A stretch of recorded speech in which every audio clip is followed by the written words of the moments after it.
네, 한 주간 평안하셨습니까?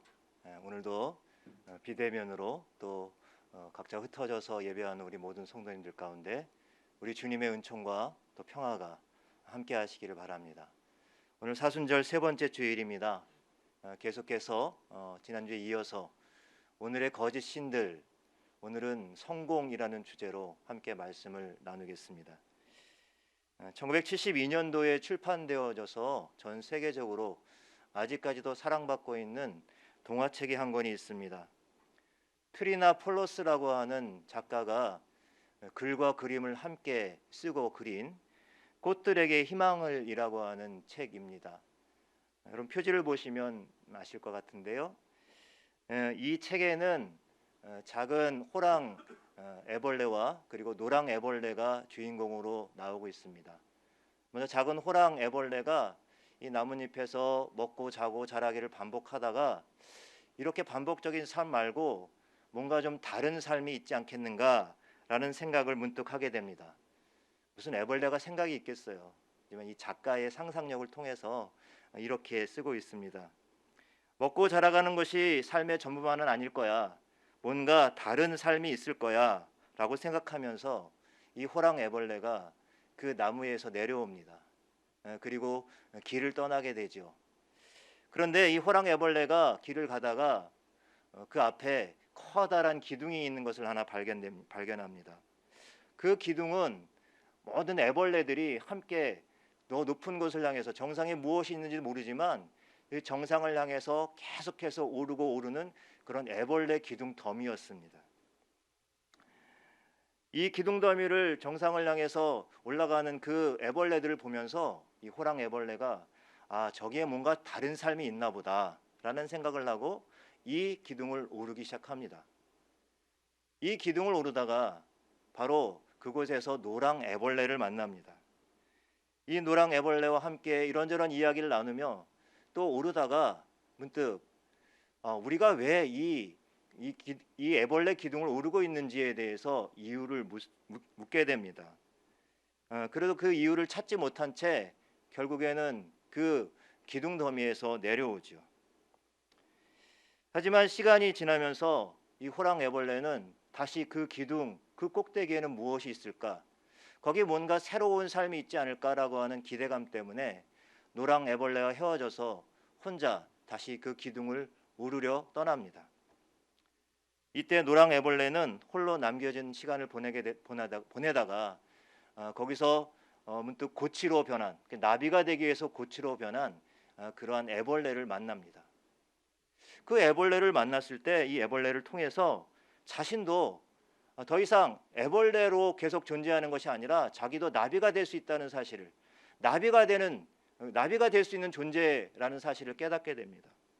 그래서 자기도 바로 고치를 휘어감고 드디어 노랑 나비로 그렇게 거듭나게 됩니다. 한편 이 호랑 애벌레는 치열하게 정상을 오르고 또 오릅니다. 하지만 정상에 올라 보니까 거기에는 사실 아무것도 없는 거예요.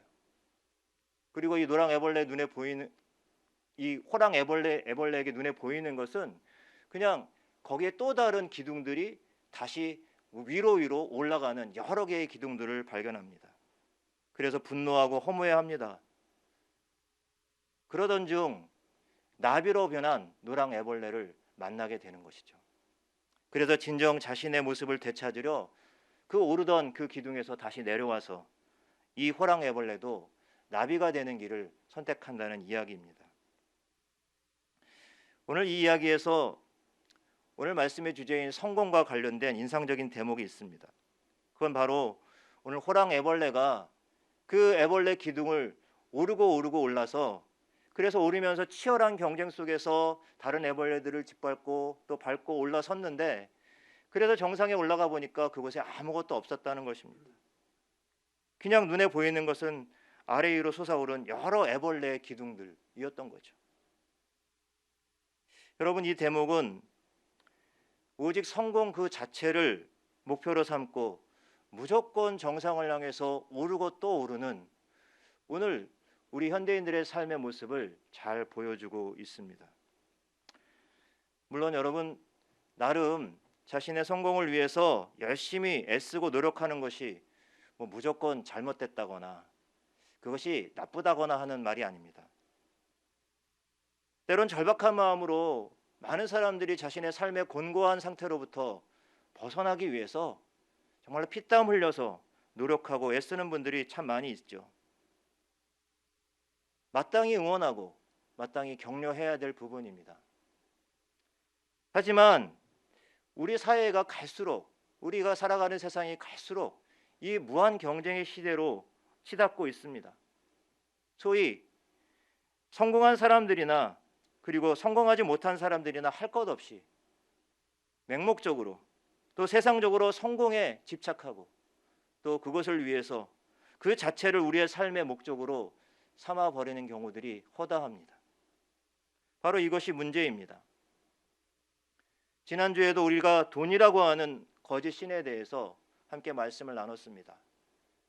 돈은 그저 수단이지만 그것이 목적 자체가 되었을 때 우리에게는 거짓 신이 될 수 있다는 말씀을 나누었죠.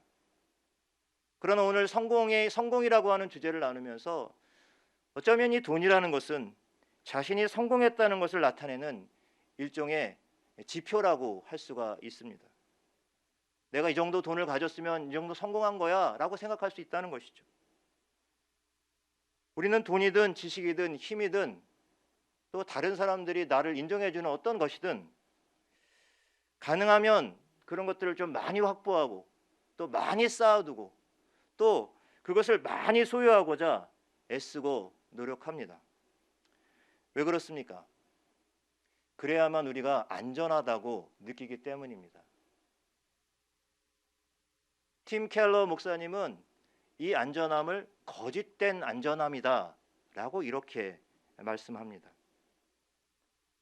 그렇게 안전함을 지속적으로 누리는 것이 바로 우리 시대의 성공의 기준이 되고 있습니다.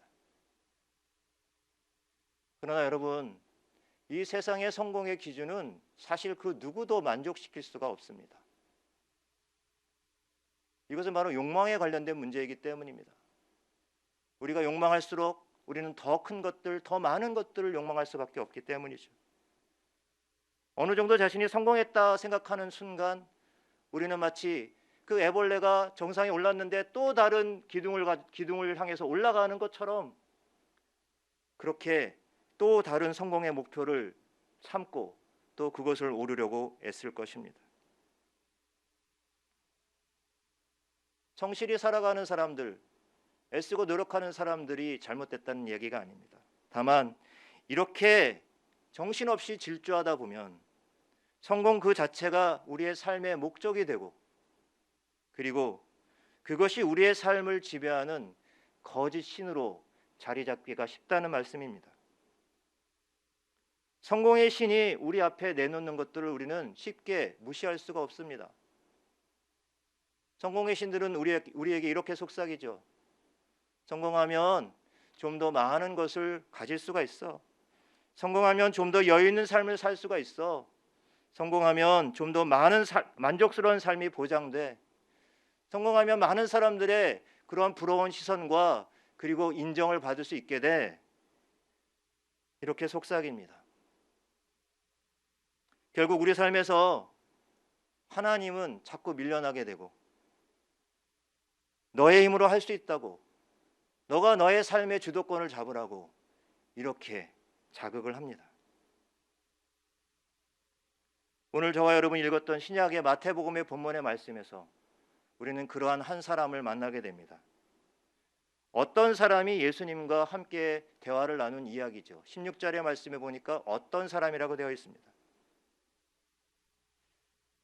오늘 본문 말씀은 이 마가복음과 누가복음에도 거의 같은 내용으로 기록이 되어 있는데요. 그만큼 예수님과 관련되어서 매우 비중 있게 다루어진 그러한 이야기라고 할 수가 있습니다. 마태복음과 마가복음, 누가복음의 이 똑같은 말씀, 병행 구절을 비교해 보면 바로 예수님과 대화를 나눈 사람이 정확히 어떤 사람인지 보여집니다. 예수님과 대화를 나눴던 이 사람은 첫 번째는 부유한 사람이었습니다. 그리고 두 번째는 젊은 청년이었다는 것이죠. 그리고 세 번째는 관원이었습니다. 부자요, 청년이고 관원이었다고 하는 것은 한마디로 그가 성공한 사람이었다는 의미입니다.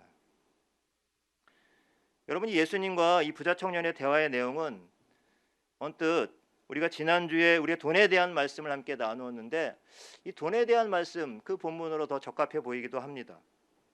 왜냐하면 마지막에 오늘 본문 말씀 후반부에 보면 재물이 많은 고로 그 사람이 근심하면서 돌아갔다라는 내용이 나오고 있기 때문이죠. 그런 면에서 이 청년은 돈이라는 거짓신, 돈이라는 우상에 그 마음을 빼앗긴 사람이 분명합니다. 그러나 오늘 이 부자 청년은 돈과는 또 다른 오히려 이 돈보다 더 큰 개념인 성공이라는 거짓신에 마음을 빼앗긴 상태였습니다.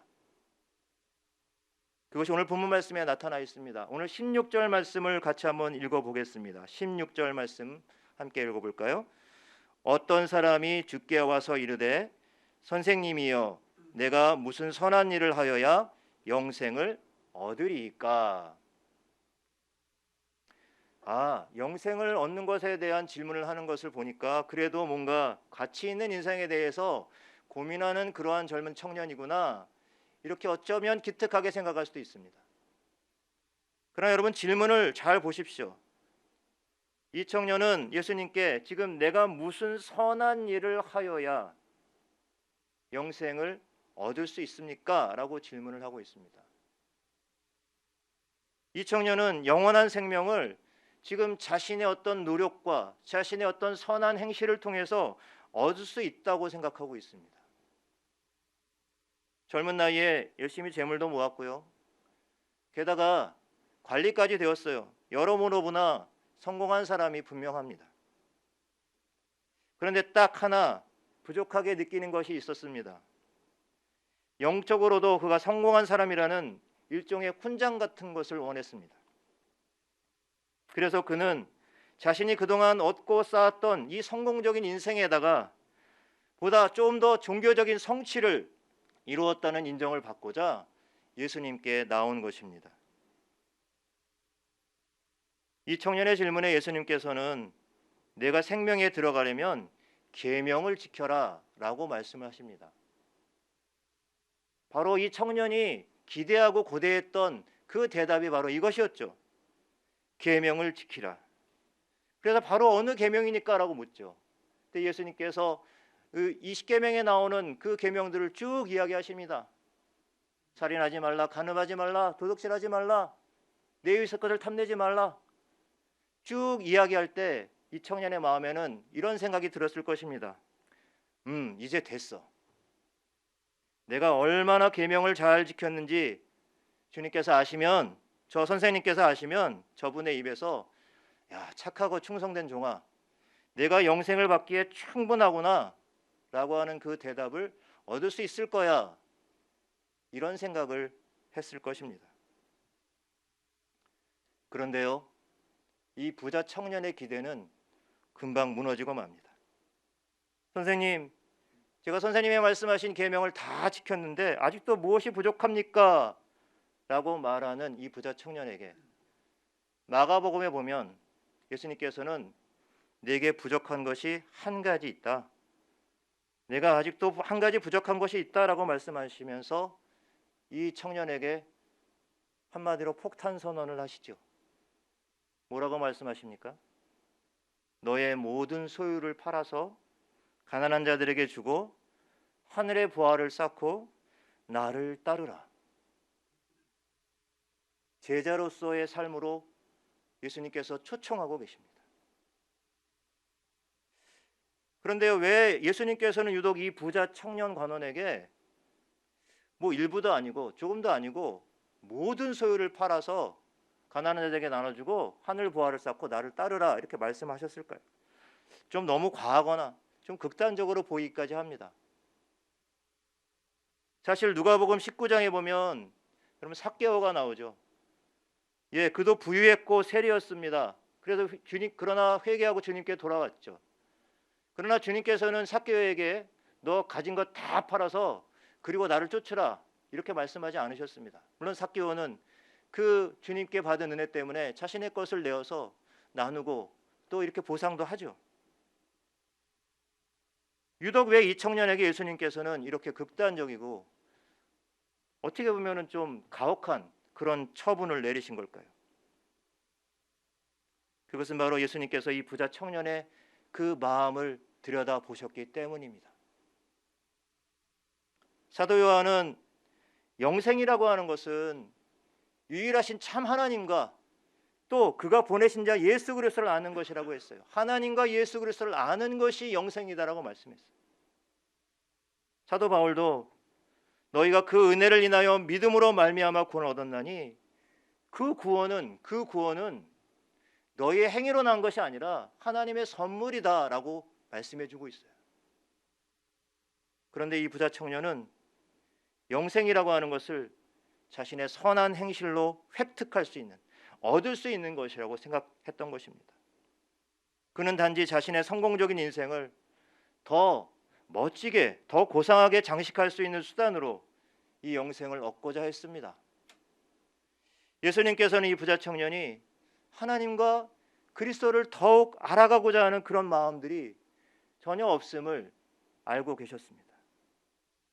그래서 그에게 아주 극단적인 처방을 하신 거죠. 우리가 지난 시간에 우리가 말씀을 통해서 보았지만 모세가 10계명에서 제1계명을 이스라엘 백성들에게 주면서 이 애굽의 신들에 쩔어 있는 이스라엘 백성들에게 하나님만을 섬기라고 그렇게 선택하도록 요구했듯이 여호수아가 죽기 전에 이스라엘 백성들을 불러놓고 믿음의 결단을 요구했던 것처럼 오늘 예수님께서는 이 부자 청년에게 결단을 요구하셨습니다. 내가 가진 모든 것들을 내려놓고 나를 따를래?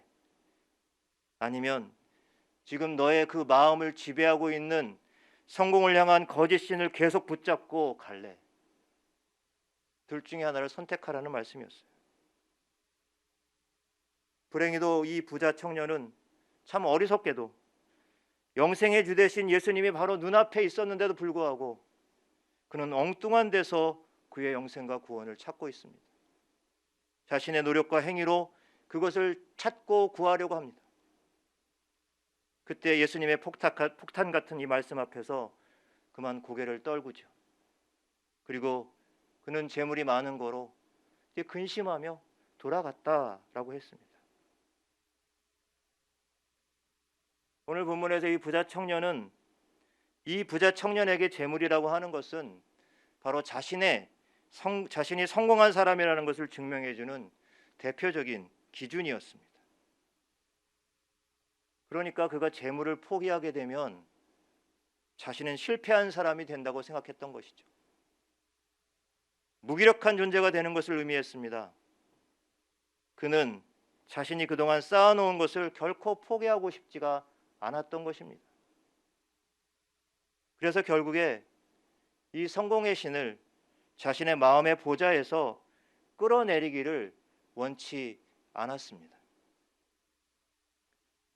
성공의 신에 너무 꽉 붙잡혀 있어서 이미 너무 성공의 신이 그를 너무 멀리 데려가 버린 탓에 그는 지금 제자로 초청하시는 그 예수님의 부르심에 응답하지 못했습니다. 성도 여러분, 이 부자 청년의 마음의 보좌를 빼앗은 성공의 신은 오늘도 그 얼굴을 달리해서 저와 여러분 우리들의 마음을 시시각각으로 노리고 있습니다. 그게 꼭 돈이 아닐 수도 있습니다. 때로는 명성을 얻는 것, 때로는 누군가에게 존경과 인정을 받는 것, 그리고 영향력을 행사하는 것, 보다 더 좋은 집이나 보다 더 좋은 차를 얻는 것, 승진한다거나 어떤 회의나 어떤 모임의 자리에서 상석에 앉는다거나 하는 것, 우리의 일상에 이미 깊숙이 성공의 신은 들어와 자리를 잡고 있습니다. 그러나 예수님은 한사코 그런 것이 진정한 성공이 아니라고 오늘 말씀하십니다. 오히려 예수님은 마태복음 5장에서 정말 하나님께 복을 받은 사람, 좀 달리 말하면 진짜 성공한 사람이 어떤 사람인지를 말씀해 주고 있습니다. 마음이 가난한 자, 애통하는 자, 온유한 자, 의에 줄이고 목이 마른 자, 궁휼한 자, 궁휼히 여기는 자, 마음이 청결한 자, 화평케 하는 자, 옳은 일을 함으로 부당하게 대접을 받는 자들이 복이 있다고 말씀하십니다. 또 우리가 예수 그리스도를 믿는다는 이유 때문에, 그분을 믿고 따른다는 이유 때문에 다른 사람들이 욕하고 박해받고 또 우리들에 대해서 거짓말을 할 때 복이 있다라는 말씀도 하셨습니다.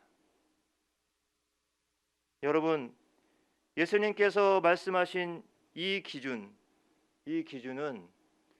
세상의 성공의 기준과는 정반대편에 서 있습니다. 그래도 우리가 단지 성공에 대한 세상의 기준을 우리의 삶의 목표로 삼고자 할 때 성공의 신은 우리 마음의 주인이 되어 버립니다.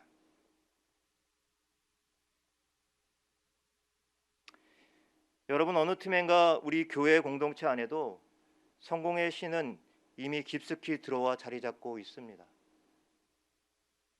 복음과 성공이 함께 공존합니다. 예수 잘 믿으면 모든 일이 다 잘 되고 성공한다는 믿음이 바로 그것입니다.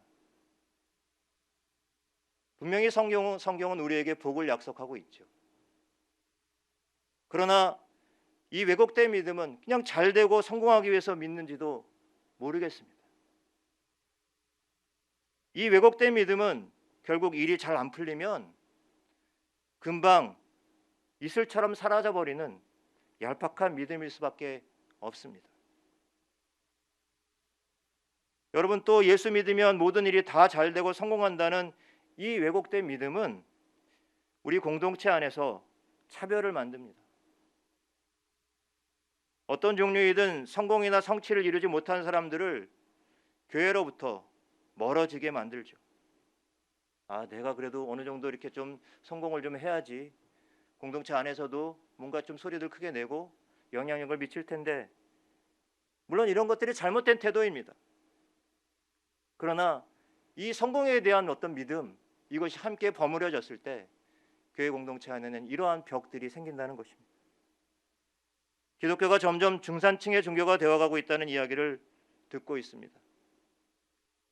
정말 이 말처럼 그렇다면 오늘 우리 교회가 세상적으로 성공한 사람들이 큰 소리 내고 그냥 성공하지 못한 사람들이 왠지 발을 들여놓기 어려운 것처럼 만약에 여겨진다면, 그리고 가난한 사람들이 와서 위로받지 못하고 건강치 못한 사람들이 괜시리 주눅들고 배우지 못한 사람들이 소외감을 느낀다면, 그런 교회, 그런 공동체는 이미 성공의 신이 성공적으로 자리를 잘 잡고 있다는 그러한 증거일 것입니다. 성도 여러분, 주님은 우리를 세상에서 그저 성공의 목을 메고 살도록 부르시지 않으셨습니다. 오히려 우리의 삶을 좀 더 낮은 자리로 가라고 우리를 부르셨습니다. 그렇기 때문에 우리가 성취하고 이룩하고 행한 모든 것들로부터 우리는 한 발짝 물러서서 주님 앞에 온전히 엎드려야 합니다. 주님, 내가 이룬 모든 것은 영원히 내가 움켜쥘 수 있는 것도 아닙니다. 내 곁에 머무는 것도 아닙니다. 주님, 모든 것을 주님의 앞에 내려놓습니다. 주님을 알고 믿고 따르는 것, 오직 그것만이 바로 우리 인생의 최고의 성공입니다 라는 고백을 할 때 비로소 우리는 우리 시대의 성공이라는 거짓 신으로부터 자유할 수 있을 것입니다. 오늘 말씀을 마치면서 예수님께서 하셨던 한 절의 말씀을 오늘 마음에 새기겠습니다. 바로 마태복음 16장 26절의 말씀.